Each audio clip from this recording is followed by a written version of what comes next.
আমার কিন্তু ঘুমাইতে লাগে, আমার ছোট ভাই আছে জানে, ভাই কয় সেকেন্ড লাগবে, 1 মিনিট লাগবে, আমি ঘুমাবো যখন 15 সেকেন্ডের আগে ঘুম চলে আসবে।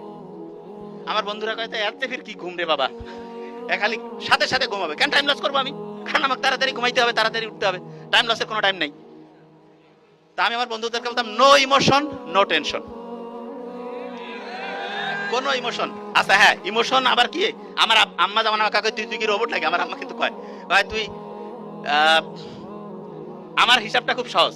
ওই যে আমার ছোট ভাই বলে গেছে, ও বলছে যে এটা একদম সত্যি কথা, ফ্যামিলিতে হচ্ছে যে এই শাশুড়ি যারা হয়, আমি তো মা ভক্ত বেশি আর কি, হ্যাঁ, তা শাশুড়ি যারা হয় তারা কিন্তু চিন্তা করে যে বিয়ে হয়ে গেল, ছেলে তো বোধহয় কারি নিয়ে চলে গেল,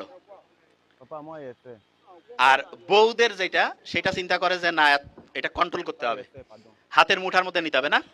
শোনেন, এই পড়াশোনা শেষ হয়, এলে উঠতেছে খসর মুসর। আচ্ছা বলি আগে প্রত্যেকে, হ্যাঁ না সমস্যা নেই, বলি আগে এই জিনিসটা খুব ইম্পর্টেন্ট, পড়াশোনাতে এখনই আসবো। মেয়েদেরকে আমি বলি একটু বুদ্ধির সাথে খেলতে হবে, বুদ্ধিটাকে একটু বলি। দেখেন, মায়ের সাথে ছেলের যে কানেকশন, আপনি যখন মা হবেন আপনার সন্তানের সাথে কিন্তু ওই কানেকশনটা হবে, ঠিক না? এই জন্য প্রত্যেক যে মেয়ে তার চিন্তা করা উচিত যে আমি মা হইলে আমার সন্তানের সাথে আমি কিরকম আচরণ আশা করব, আমিও আমার হাজবেন্ডকে আমার শাশুড়ির সাথে ওই আচরণ করতে বলবো। তা বিয়ের পরে যে এই যে ফ্যামিলির যে ক্রাইসিসটা, এইটা সবাই জানে এবং মুস্কি হাসে, সবাই জানে, কিন্তু আপনি দেখবেন শাশুড়ির নামে একটু বদনাম করলে বউ খুশি, বউর নামে বদনাম করলে শাশুড়ি খুশি।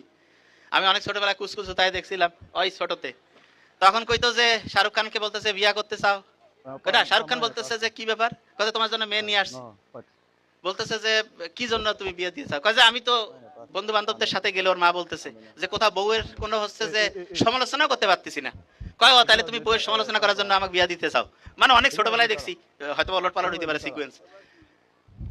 তা ব্যাপারটা হইলো যে বউ শাশুড়ির এই ব্যাপারটা আছে, ঠিক না? তা আমি যে জন্য কথাটা বলছিলাম, এখানে একটা ইম্পর্টেন্ট জিনিস আছে, এই যে বউ শাশুড়ির যে ব্যাপারটা, এইটা তো তবু একটা বৈধ ব্যাপার। এই ছেলে মেয়েদের যে শরীয়ত ধর্মীয় দৃষ্টিকোণের বাইরের যে সম্পর্ক, এই সম্পর্কটার মধ্যে যদি বরকত থাকতো, রহমত থাকতো, আল্লাহ আমাদের ভালো চায় না? আল্লাহ তাহলে নিজে কইতো যে ঠিক আছে পড়াশোনার সময় একটু হচ্ছে যে স্টাডি পার্টনার, গ্রুপ পার্টনার করা যাবে। ইসলাম কি বলছে? বলে নাই। আমি জানি এই সময় সবাই একটু স্লো হবে।